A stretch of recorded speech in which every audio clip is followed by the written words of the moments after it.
Clarence, thank you so very much for doing this. When I read the lyrics before I sat down to actually do the voiceover, confession, I teared up. I teared up and I said to myself, I said, who the hell wrote these lyrics? That's what I said to myself. I said, how could somebody write those lyrics? They weren't even there. The person who first came up with the lyrics was Governor Jack Markell, former governor of Delaware. So maybe, Jack, you can talk about that. Well, first of all, very nice to meet you. Hi, how are you, sir? I'm doing well, thank you. And I first read the letter about 15 years ago for a class, and I immediately thought it was one of the, if not the greatest, one of the handful of greatest documents in the history of our country. Right. And, it says so many amazing things, but for me, the most powerful line in it was when he wrote that we will have to repent in our generation, not just for the hateful words and actions of the bad people, but for the appalling silence of the good people. Good people, right. Yeah. Right. And because I think that sort of sums up the whole thing. And I've used that many, many, many times in speeches and with staff and just, and with young people to explain to them that refraining from doing bad is not sufficient. Aside from my love for Ann and Roger, I was just attracted to the lyrics. I had to do something. I'm doing it for Martin King. He was arrested on a Good Friday, April 12th. He pulled up a full-page ad of the Birmingham Herald. And the factor told him that, we were, Dr. King, in Birmingham, like in other southern cities and other places, we're working out our racial differences. We're trying to do it peacefully, blah, blah, blah.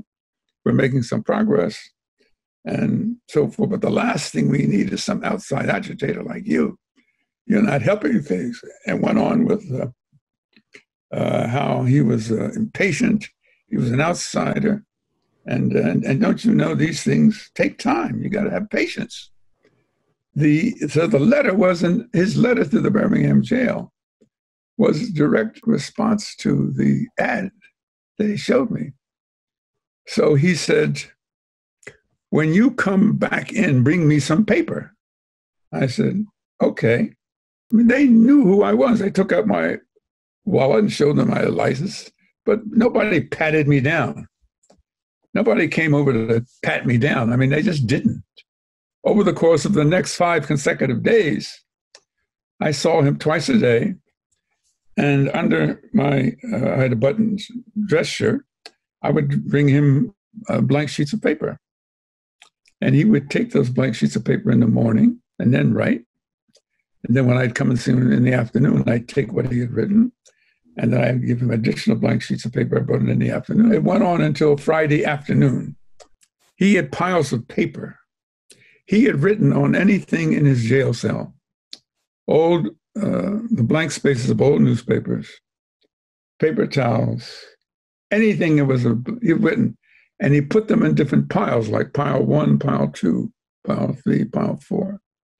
And he wanted me to take these piles out and give them to the secretary of the SCLC, who knew his writing, so that she could type them.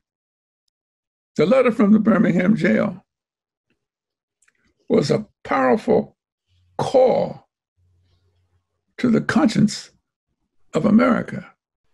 All of you, particularly those of you involved in music, you know that music is a universal language, And so the use of music with the creative infusion of those lyrics is powerful.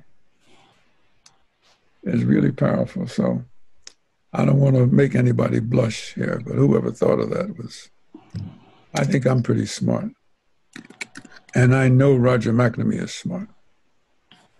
But neither of us are as smart as the person who thought about those lyrics. Let me tell you that. I'm humbled. I'm humbled. And I am not a humble person. I'm a proud person.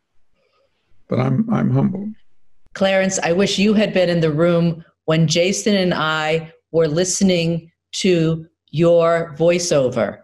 And Jason and I, we thought, okay, let's see if it's going to be really fast. Is it going to be really slow? And then Jason said, try it 2 minutes 13. And then we did your voice plus the audio track. And if you had seen our faces, you talked about crying when you heard the lyrics. If you had seen our faces of just, oh, we had to stop each other from high-fiving each other from COVID because our natural reaction was like, oh my God, this is amazing. And we're like, oh, wait, stop. Hey, this is Dave. Hey, everyone. And Dave is he mixed it. He's the engineer. And isn't it remarkable how it fit in? Perfectly. It was so perfect. It's just freaky. The timing was just so musical. And it's like, no matter where you placed it, it really couldn't sound off because it was just its own musical phrasing. So it was right. So great.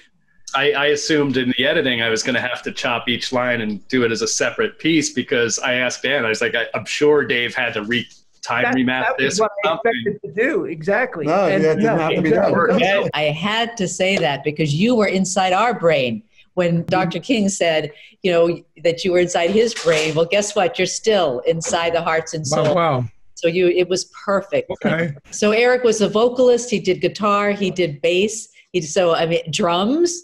As Dave and I said, we didn't know Eric played drums. So. Okay. Well, thank you. It was a pleasure. I appreciate that. I think it's so timely. Yes. And because it's timeless. Yep. That's why it's timely, because it's timeless.